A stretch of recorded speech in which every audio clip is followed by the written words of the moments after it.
Olá, eu sou Mônica Bergamo e este é o programa Ponto a Ponto. Junto comigo está o cientista político Antônio Lavareda.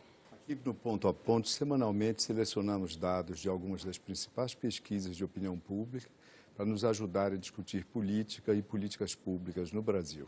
E para falar sobre a situação das mulheres no Poder Judiciário brasileiro, nós recebemos hoje aqui no Ponto a Ponto a doutora Simone Duque de Miranda, advogada formada pela Universidade Católica da Bahia e especializada em Direito Empresarial. Ela que foi indicada pelo Tribunal de Justiça de Pernambuco para ser desembargadora do TRE, Tribunal Regional Eleitoral de Pernambuco. Bem-vinda aqui ao Ponto a Ponto. Obrigada, doutora, a gente sabe que tem um dado relacionado a Pernambuco, quer dizer que lá a participação das mulheres nos tribunais superiores é muito pequena, ela não chega a 2%. Então vamos começar por Pernambuco, depois a gente vai para o Brasil inteiro, porque o Brasil também não está muito bem nesse tema. Mas por que lá é tão pequena a participação das mulheres em tribunais superiores? Pois então, em Pernambuco, menos de 2%, na verdade, né? Dos 52 desembargadores hoje, no Tribunal de Justiça de Pernambuco, apenas uma é mulher. Isso aí tem chamado a atenção, né? Não só dos próprios membros do Judiciário, da Corte Estadual, como também da advocacia. E existe assim, um interesse, né? de modificar essa situação, porque inclusive isso coloca Pernambuco em último lugar em participação feminina no país. Ou seja, cortes muito mais jovens do que a de Pernambuco. A de Pernambuco tem o quê? 200 anos, não é isso? Quase 200 anos, né? 198, mais ou menos, né? Então, existe esse interesse, né? Doutora, só interrompendo a sua resposta, e isso não é um fenômeno, digamos, nordestino, não é? Não, Porque não. se você pega estados como a Bahia, se o número não está errado, 51%. Isso, 51%. E você pega o Ceará, 33,33%. Isso. É um fenômeno bem pernambucano, digamos assim. E se subirmos mais um pouco, o estado do Pará, quase 60% do Tribunal de Justiça é feminino. Do Pará? Isso. Agora, onde que começa o problema? Onde é que está o problema em Pernambuco? Quer dizer, você tem poucas candidatas, poucas mulheres, poucos nomes disponíveis, ou a escolha acaba recaindo sempre sobre os homens? Pois então, aí é uma junção de fatores, né? Primeiro tem o dado histórico-cultural, né? A visão machista, né? Da composição da corte, do judiciário, um ambiente eminentemente masculino. Mas existem também alguns outros fatores, né? Como, por exemplo, a atitude, né, das mulheres e o contexto em que elas exercem essa função, né? Então, o que é que acontece? O que é que resta provado com a análise, por exemplo, do censo do CNJ, né? Isso eu falo não só Pernambuco, como também alguns outros contextos estaduais. São Paulo, por exemplo, é só 6,74. Também chama a atenção quarto, como é baixo. É o quarto lugar, né? São Paulo. Quarto pior representação. Pernambuco, qual é a escala? Pernambuco, depois vem o Piauí, Mato Grosso do Sul e depois São Paulo. Né? Que é um pouco surpreendente. Mas o que é que ocorre de fato? O que é que a gente pode observar, inclusive, pelo censo do CNJ, que nos traz alguns dados? Primeiro, capacidade técnica não é problema, porque as mulheres adentram na magistratura através de concurso e se saem muito bem. Esse percentual seguramente é bem maior que 2%. 36%. Né? 36% das pessoas que são aprovadas são mulheres. Isso. Né? Então, não seria problema de bagagem técnica. A gente observa também que no CNJ, no censo do CNJ, ele traz alguns dados como, por exemplo, fazendo um comparativo. Mulheres sentem que houve imparcialidade na hora do concurso. Mais de 90% diz que não. Mas quando essas mesmas magistradas são questionadas a respeito das condições de exercício da atividade, aí sim. Então elas acham que tem mais dificuldade do que os colegas do sexo masculino. Inclusive quanto à promoção e remoção. Da análise, né, de todo o contexto, vê-se que não seria aí uma discriminação por parte da instituição judiciária, não. Seria uma impossibilidade por conta do próprio contexto da mulher, né, da vida pessoal dela. Vida familiar, etc. Isso. Doutora, eu vou lhe interromper, Pois não. peço licença para apresentar aí algumas telas com dados Sim, aí sim. que vão alimentar a nossa conversa. Na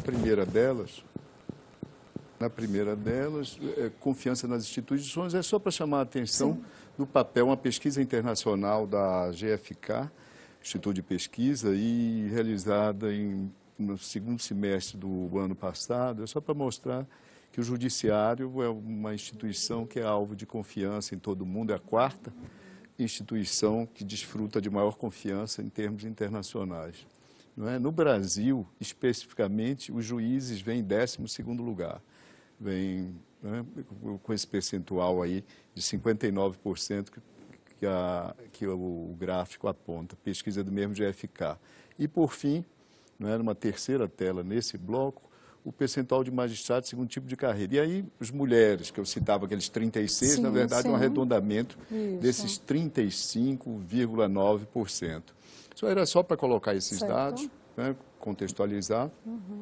E a doutora pode continuar aí o seu raciocínio Certo. ainda há pouco. Ou seja, a doutora está dizendo que a dificuldade maior que as mulheres enfrentam, não é, para entrar na carreira, não é, pelo primeiro grau são as condições de vida, condições familiares, Isso, necessidade de deslocamento em geral para o interior dos estados, elas morando. Isso aí seria um dos aspectos. Eu prefiro, Lavareda, até englobar várias situações, porque senão ficaríamos aqui o dia inteiro a falarmos sobre tantas questões que envolvem, né, a vida pessoal da mulher.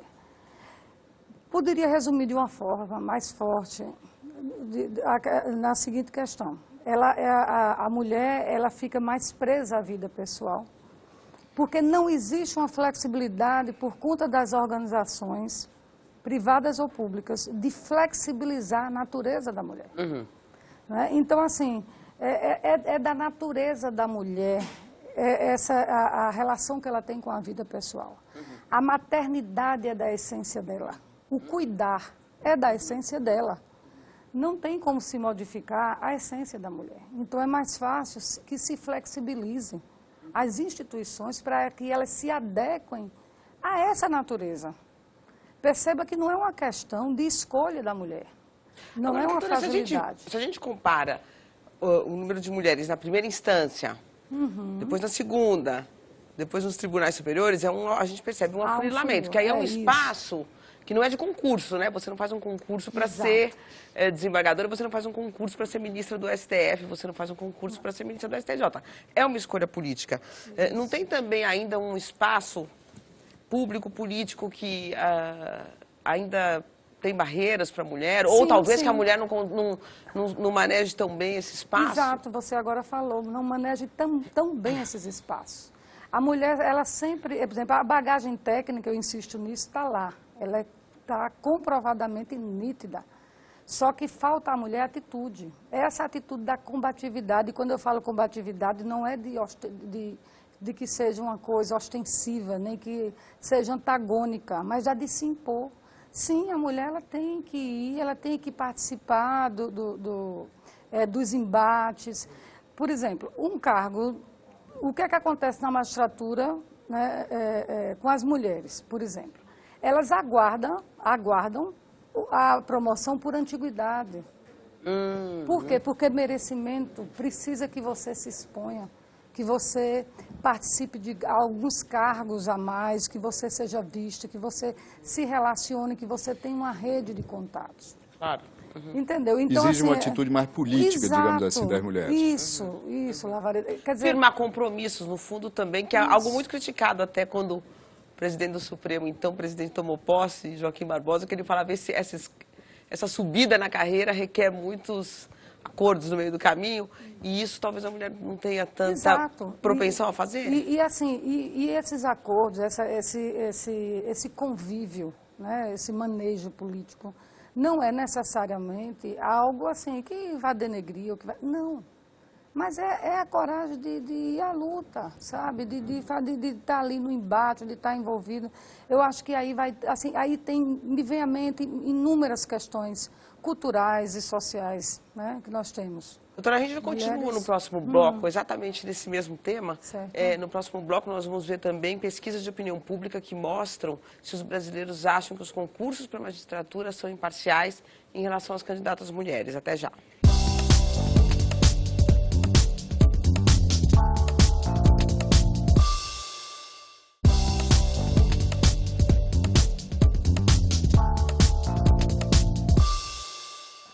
Voltamos com o ponto a ponto. Continuamos aqui no estúdio com a doutora Simone Duque de Miranda. Doutora, a senhora estava falando no nosso bloco anterior sobre essa questão um pouco que eu estou entendendo que seria uma certa timidez política das mulheres.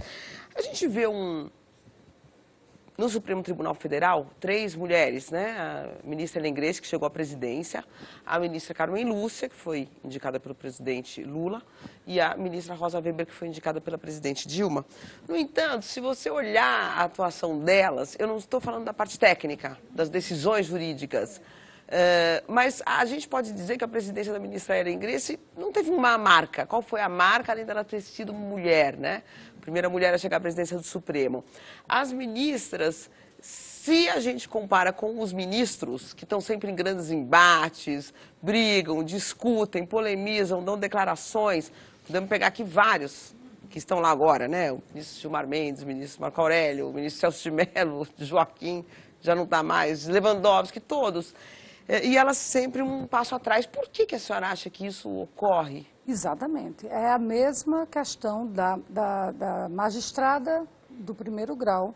É assim também? É a atitude, exatamente, é isso. Eu acredito que, porque assim, essa questão como um todo, eu acho que ela tem vários aspectos, né? Eu poderia citar aqui os mais fortes, os 3 ou 4, e um deles é esse. É a atitude da mulher por uma questão de criação de contexto cultural, social, enfim. Então, assim, a mesma contenção, a mesma limitação da magistrada de primeiro grau, também a magistrada lá do terceiro grau. Entendeu? Dos tribunais superiores. O que a doutora está dizendo, talvez seja, quer dizer, se eu entendi bem, é que fora os obstáculos derivados do machismo, essas questões culturais mais gerais, né, que privilegiam a ocupação dos espaços de poder pelo gênero masculino, haveria, da parte das mulheres, né, essa autocontenção, né, para usar o termo que a doutora utilizou, que nos ajudaria a entender por que essa participação ainda seria reduzida hoje. E, aliás, vale lembrar que no parlamento, a participação das mulheres é de apenas 9% no Congresso hoje nacional. Nós somos a 107ª nação, país em termos de ocupação. Porém, no parlamento, pelas mulheres. No parlamento você pode citar várias mulheres que fazem grandes discursos, que fazem grandes embates. Mas várias. É uma participação muito reduzida ainda, né? Numérica, né? Do ponto Agora, de vista... a ministra Eliana Calmon, então, que foi a primeira ministra da história do STJ em 1999, foi a ministra que chegou pela primeira vez ao Superior Tribunal de Justiça e que fez na presidência do CNJ muito barulho, né? Ela é um ponto fora da curva. E o que leva ela? Que características ela tem? A ministra Eliana, assim, por exemplo, na Bahia, eu considero a ministra como uma inspiração. Porque ela realmente, ela foi muito consciente do que ela representava naquele contexto, né? Então, assim, o que eu acredito, não desmerecendo as ministras que você citou, que não tiveram uma atuação muito... Eu digo que elas são marcante, contidas quando a gente compara com os homens. Mas a ministra, ela não se conteve.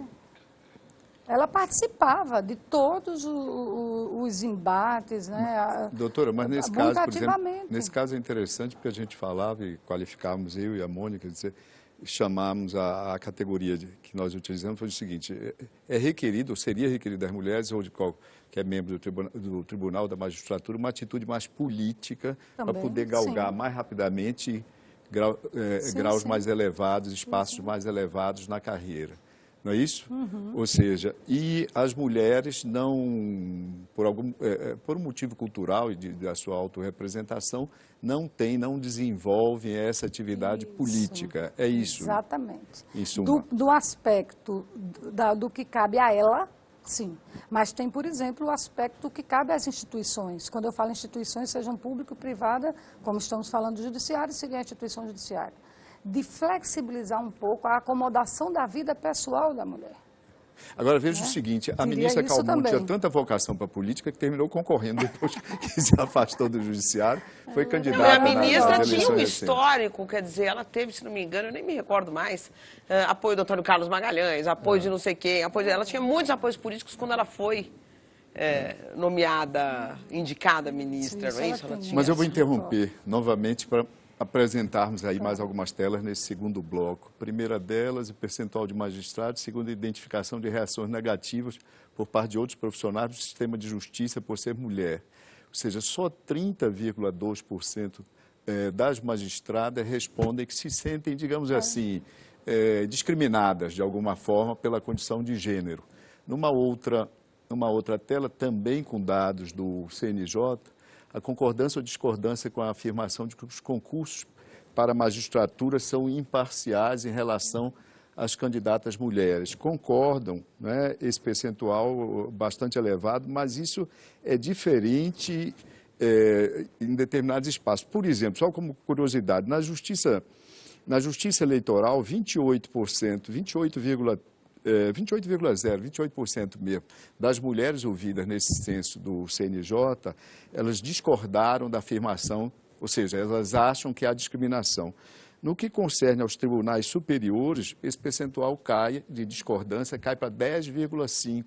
Ou seja, é uma coisa, a percepção dos juízes não é muito clara com relação a essa questão da existência de alguma discriminação a respeito. Quanto Não lhe aos parece, concursos, né? Não lhe parece isso me curioso? parece, tomando como base mais a justiça estadual, até mesmo porque ela é mais volumosa em termos de componentes, que realmente há essa imparcialidade nos concursos. A dificuldade se apresenta não na hora de se fazer o concurso, de adentrar na carreira, mas na hora de exercer a carreira, que é justamente essa de conciliar com essa vida pessoal, né? Então, assim, não é... Aí é que eu faço afirmativa, de que a capacidade técnica ela é indiscutível, ela está ali, ela está provada. Agora, doutora, a gente tem aqui, até na pesquisa que a gente fez aqui sobre esse tema, algumas declarações que eu acho muito curiosas para a gente colocar aqui e debater. A ministra Helen Grace deu algumas entrevistas, quando ela era ministra do Supremo, e ela dizia o seguinte, que quando ela fez concurso para a magistratura, fim da década de 60, 70, todos os currículos de mulheres eram descartados. Ah, sim. Não se entrava na magistratura. Outras ministras de STJ que verdade. também dão esse depoimento, ministras dessa época, que fizeram concurso nessa época, e que chegou a um ponto em que se proibiu, né, que os concursos digam se o candidato é homem ou mulher, para justamente evitar esse tipo de seleção. Isso existia, inclusive, assim, lá em Mas simplesmente Pernambuco... descartavam, jogavam no lixo? Como é que acontecia? Em Pernambuco, eu tive a oportunidade de conversar com uma desembargadora federal, que inclusive é minha cliente, coisa e tal, e ela me contou o seguinte, disse, olha, Simone, naquela época, as mulheres, elas nem mesmo faziam concurso para juiz. Por quê? Porque ali elas não eram aceitas e não se tinha ideia do porquê. Então, o contexto político da época, isso mais ou menos na década de 70 que você falou, o contexto político da época era esse. Ou você era uma mulher promíscua, ou então era comunista, que era o grande medo, né? Vivíamos na época um período ditatorial. Então, nem mesmo a inscrição elas poderiam fazer, porque elas eram, se elas fizessem a inscrição, elas iam ficar com essa interrogação moral, né, com o nome delas. Então, isso aí era o grande óbvio. Então, imagina aí quantas mulheres que poderiam ter sido grandes magistradas, ou então quantas garotas deixaram de adentrar nas universidades de direito por conta desse tipo de proibição. Não foram desencantadas com isso. Então, isso aí o que a ministra falou, exatamente, era assim que acontecia, pelo menos em Pernambuco. Porque uma coisa que vale ressaltar também é que a gente está aqui analisando vários tipos de justiça. E essas justiças, ela tem vários tipos de processos seletivos. Certo. Né? Por exemplo, o Tribunal de Justiça, existe magistradas originárias da magistratura de primeiro grau, existe as magistradas originárias do Ministério Público e da OAB. Tem uma explicação, do doutora, para o fato de que nós contamos com mais mulheres percentualmente na Justiça do Trabalho que nos demais setores, segmentos da Justiça? Qual e na época existia, quando foi criada, né, a partir de 70 para cá, né, quando realmente começou a adentrar mais as mulheres, né, tornarem-se magistradas, o que é que acontecia? Por força de um outro preconceito, era um preconceito, de que o direito do trabalho, a justiça do trabalho não era uma justiça tão nobre. Certo status inferior, digamos assim. É como se fosse um status inferior. Então, ali sim, as mulheres poderiam entrar. Doutora, a gente vai ter que interromper para mais um intervalo. No próximo bloco, nós vamos ver dados de pesquisas que mostram como as magistradas veem o grau de dificuldade nos processos de remoção e promoção na carreira, em comparação com os magistrados. Até já.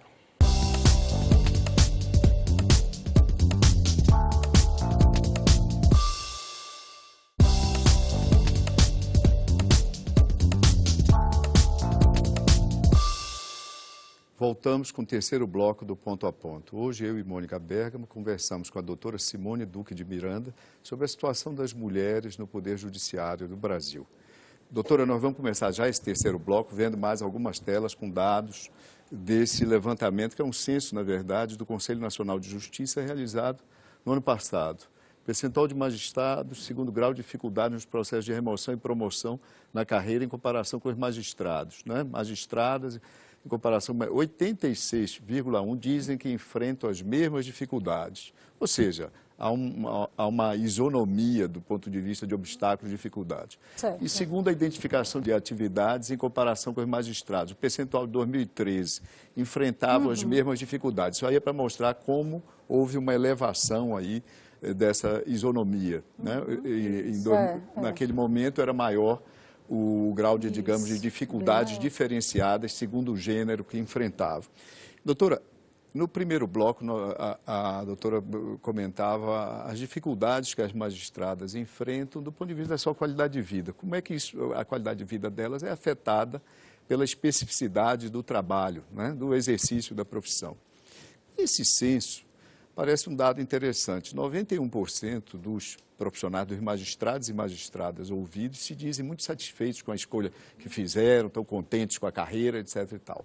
Mas, no que concerne ao impacto dessa carreira sobre a qualidade de vida deles, né, só 36% se dizem satisfeitos. Ou seja, lendo o reverso da moeda, nós devemos concluir que, para a maioria dos magistrados, a carreira impacta negativamente sobre a sua qualidade de vida.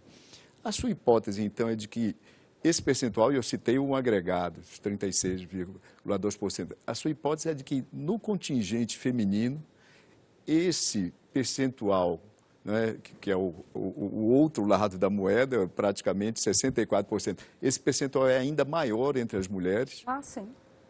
Sim, porque, inclusive, veja que a afirmação, né, a lógica, né, formada inicialmente, era de que a própria ascensão na carreira era limitada, né, pela vida pessoal. Então, é lógico que a qualidade de vida, ela tem que escolher entre a vida pessoal, o que está intrinsecamente ligado à qualidade de vida, e a ascensão na carreira, né? E quais são os aspectos da profissão que complicam mais, por assim dizer, em termos simples, a vida das magistradas? Eu não acredito. É deslocamento, é a coisa de que tem que começar a carreira pelo interior e mudar de cidade, e a família tem que ir atrás e às vezes não pode? São vários aspectos que envolvem justamente essa questão da vida pessoal da mulher, a maternidade, o cuidar da família. Mas é que o que eu acho que ele está está perguntando, porque é o seguinte, eu também tenho essas dificuldades, eu sou jornalista, a senhora possivelmente também teve como advogada. Qual que é a especificidade na carreira da magistratura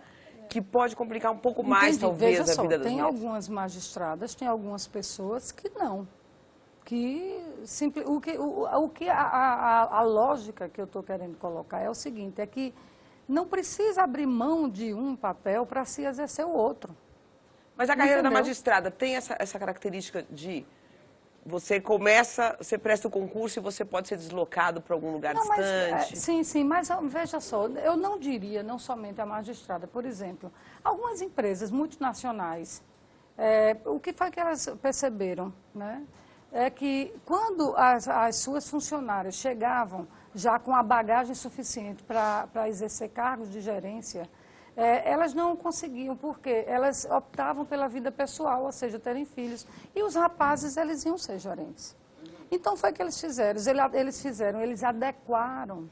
Né? Então, não estou aqui a sugerir que cada um faça determinada coisa, mas eles adequaram a natureza dela. Por exemplo, licença maternidade de 1 ano, enfim, para que quando elas voltassem, elas pudessem, sim, exercer o cargo de gerência. Então, foi a única forma que essas empresas multinacionais conseguiram de realmente atrair. E manter, né, a força de trabalho. Exatamente, manter a força de trabalho, porque tem um aspecto aí que eu acho muito importante, que parece que a sociedade como um todo, né, não atenta muito, não fala muito sobre isso. Gente, a força de trabalho feminina é a metade da nossa sociedade. Um país que não usa de forma completa a metade da força de trabalho do povo dele é um país que perde competitividade. Entendeu? Então, assim, é esse aspecto. Então, para você conseguir manter essa força de trabalho ativa e, consequentemente, ter uma nação mais competitiva, você precisa respeitar a essência dela, a natural dela. A família precisa dessa essência da mulher, a sociedade precisa dessa essência da mulher. Por que não adequar? É só isso, não estou aqui assim, a pregar que as mulheres as magistradas devem ser protegidas, nem que devem ser cuidadas de forma diferente, nem que elas são frágeis. Não é nada disso.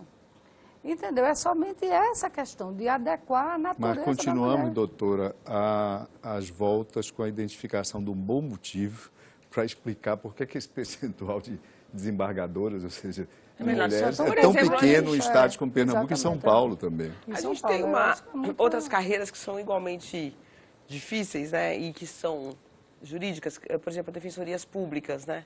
Estava vendo os dados, a maioria é formada por mulheres, elas são mais do que a metade em muitos lugares. No Ministério Público oscila entre 40% e 50%, também um grande número de mulheres, né? Pode ter alguma explicação do perfil? Na advocacia, da qual eu represento, em torno de, em Pernambuco, por exemplo, 50% são Seria alguma coisa do perfil advogadas. Também da mulher? Mas observe uma coisa. Porque a defensoria é defesa. Né? Mas veja só, a defensoria, o nível de responsabilidade, de acúmulo de trabalho é diferente. Né? Então, eu não faria a comparação. No Ministério Público? Também é diferente, a atuação é diferente. Não tem menor? A atuação é diferente, eu não diria nem. Mas, assim, o Ministério Público também tem isso, né? Essas dificuldades também, né? Mas não com o grau de responsabilidade que é a magistratura. Realmente a magistratura é um peso muito grande. Mas eu não queria, assim, a mensagem que eu quero deixar não é a de que as mulheres não chegam ao segundo grau por conta da vida pessoal. Não é só isso. É primeiro porque é um contexto, uma junção de fatores, mas existe também o lado pessoal, a falta de percepção das instituições, de entender e valorizar essa essência e adequar a essas instituições. E as mulheres também, por sua vez, elas se libertarem um pouco, né, de tantos grilhões que foram colocando. Né? Então, elas têm que se sentir mais independentes e dar a cara a tapa, sim, por que não? E ser mais combativa, inclusive mulheres assim, já mais maduras, que já passaram por toda uma bagagem. Essas mulheres é que têm que se sentir responsabilizadas, e eu me coloco nessa posição de uma pessoa que já viveu, que já tem filhos criados, que já, enfim, que tem toda uma bagagem profissional, de abrir portões. Né? Porque a gente tem que se sentir liberada de certos grilhões que a sociedade colocou. Senão a gente vai deixar de evoluir por conta desses grilhões. Doutora, infelizmente chegamos ao fim do Ponto a Ponto. Queria agradecer muito a presença Eu da que senhora agradeço. aqui no programa. Doutor, obrigado pela presença. Obrigada. E entre em contato com a gente pelo e-mail pontoaponto@band.com.br, pelo Twitter @pontoapontonews, ou acesse nossa página no Facebook. Muito obrigado pela audiência e até a semana que vem. Você pode rever o programa de hoje e todos os que já foram ao ar no site www.bandnewstv.com.br. Muito obrigada pela companhia e até o próximo Ponto a Ponto.